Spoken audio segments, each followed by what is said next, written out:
Para a gente começar, quem deve declarar o imposto de renda? Bom, quem deve declarar o imposto de renda são as pessoas que receberam rendimentos tributáveis acima de R$ 28.559,70. No caso, seria salário, comissão, renda de autônomo, aluguel, recebimento de previdência privada e pensões. Também é obrigado a declarar aqueles que receberam rendimento isento acima de 40 mil. Como rendimento isento, tem os rendimentos da poupança, doação, indenização de seguro, rescisão de trabalho, indenizações no geral e também o lucro de empresa para aqueles que são empresários. Além disso, também é necessário declarar quem vendeu o imóvel com ganho de capital, ou seja, quem vendeu um imóvel com valor superior ao valor de custo dele. E quem possui bens superiores a 300 mil. A soma total de todos os bens da pessoa é maior que 300 mil reais. Também estrangeiro que virou residente no país em 2019. Esse independente do ganho, Lisiane? Isso, no caso, se a pessoa é estrangeira, ela virou residente em 2019, ela tem que entregar. Aqueles produtores rurais que têm a renda maior que R$ 142.798,50 e também aqueles produtores rurais que não tiveram a renda nesse valor, mas que desejam compensar prejuízo de declarações anteriores. Aí eles também precisam entregar a declaração. A próxima pergunta acho que ficou bem óbvia, né? Ou seja, quem não se enquadrar em todos esses fatores não estará isento dessa declaração. Isso, quem não enquadra em nenhuma dessas situações não necessita de entregar a declaração, mas a gente lembra que mesmo se a pessoa não estiver enquadrada em alguma dessas situações, ela pode entregar a declaração para ter um meio de comprovar sua renda, porque às vezes o banco solicita financiamento de carro, então por mais que a pessoa não é obrigada, caso ela deseje fazer e tenha a documentação que comprove, ela pode fazer também. Quem não tem que declarar ou está isento dessa declaração, Lisiane, mas aí, como você bem colocou, pode fazer a declaração, mas às vezes opta de fazer num ano sim, um ano não, um ano sim, um ano não tem problema. Não tem problema, porque o que obriga é sempre essas situações que foram colocadas. Isso a gente olha em relação ao ano anterior. Se a pessoa fez outros anos, depois ficou alguns anos sem ser obrigada e agora está voltando a fazer, não tem problema.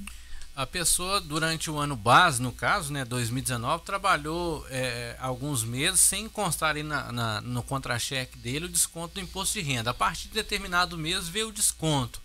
Ele não atingiu os 28 mil, mas ele pode declarar para poder receber a restituição ou não? Sim, porque se ele não declarar, ele não vai receber restituição. Aí ele precisa fazer declaração para informar esses valores que foram retidos para ele poder receber.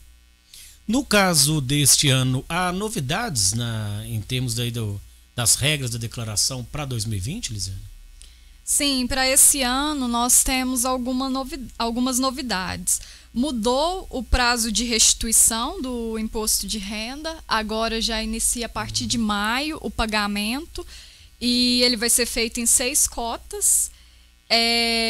Também as pessoas que possuem certificado digital, elas podem importar a declaração pré-preenchida pela Receita e aí eles vão fazer a verificação e aí confere os dados que a Receita importou e entrega a declaração. E também, o ano passado, podia deduzir os gastos com doméstica que o empregador doméstico teve, a doméstica registrada com a sua carteira devidamente registrada. Esse ano já foi vedado, então não pode mais abater esse gasto. Quais são os tipos de declaração, Lisiane?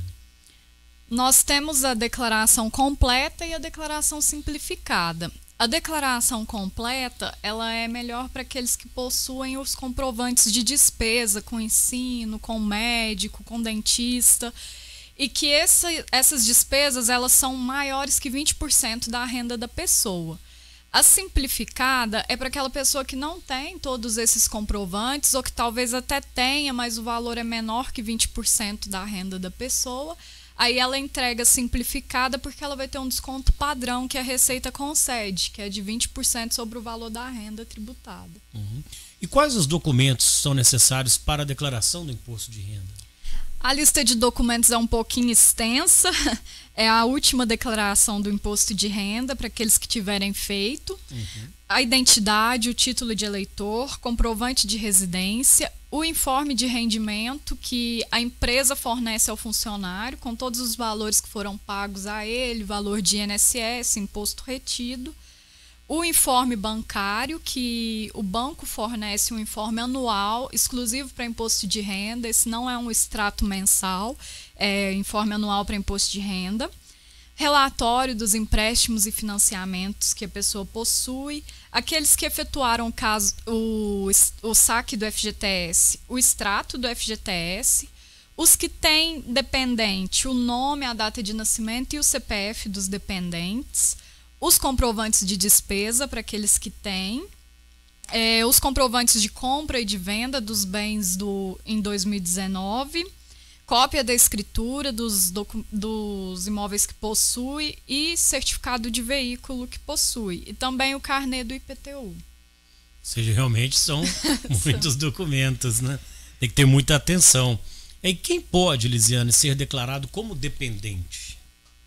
Como dependente, pode ser declarado o cônjuge ou companheiro que tenha filho ou viva há mais de 5 anos, o filho ou enteado até 21 anos, o filho de 21 a 24 anos de idade que está cursando faculdade ou curso técnico, o filho de qualquer idade quando incapacitado mentalmente ou fisicamente, o irmão, neto ou bisneto que a pessoa possui a guarda judicial de até 21 anos, os tutelados é absolutamente incapaz, e aí tem um valor de dedução para cada dependente que a pessoa pode utilizar na declaração. Uma dúvida que é muito frequente, Lisiane: quais os gastos que podem ser abatidos no imposto de renda? Então, um é o dependente, que a gente já citou, que cada dependente dá um abatimento de R$ 2.275,08. Os gastos com saúde, como com plano de saúde, com consulta médica, com fisioterapeuta, dentista, fonoaudiólogo, com internação em hospital, os exames laboratoriais e os exames também radiológicos. Com isso, Lisiane, então é importante quando as pessoas têm esse tipo de atendimento médico, exigirem o comprovante de pagamento? Sim, com certeza. Pode ser um recibo simples? É um recibo que tenha o CPF do médico e o CRM. E no caso, quando o dentista também. É importante as pessoas terem atenção durante o ano, porque às vezes é comum a pessoa ter tido gastos altos com médicos, dentistas no decorrer do ano e chegar no próximo ano para fazer a declaração não ter como comprovar. Então é importante sempre ir pegando esses documentos durante o ano.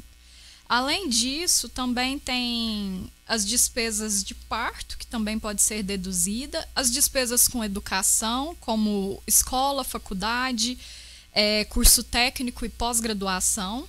Nesse caso, também tem um limite de dedução, que é R$ 3.561,50. Inglês e aulas particulares, cursinho pré-vestibular, esses não podem ser deduzidos.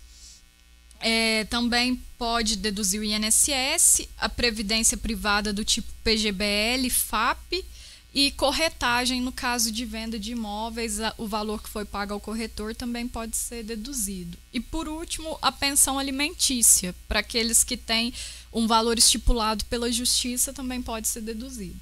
Lisiane, como que funciona a dedução para planos de saúde, seja ele individual ou corporativo? Tem essa a questão da isenção ou não? Quando corporativo, a empresa geralmente informa esse valor no informe de rendimentos. Aí já vai lá nas informações adicionais o valor que o funcionário desembolsou referente a plano de saúde. Quando a pessoa tem um plano de saúde individual, ela pode pegar a comprovação junto ao plano de saúde. Ela pode pedir um informe no plano de saúde para declaração de imposto de renda.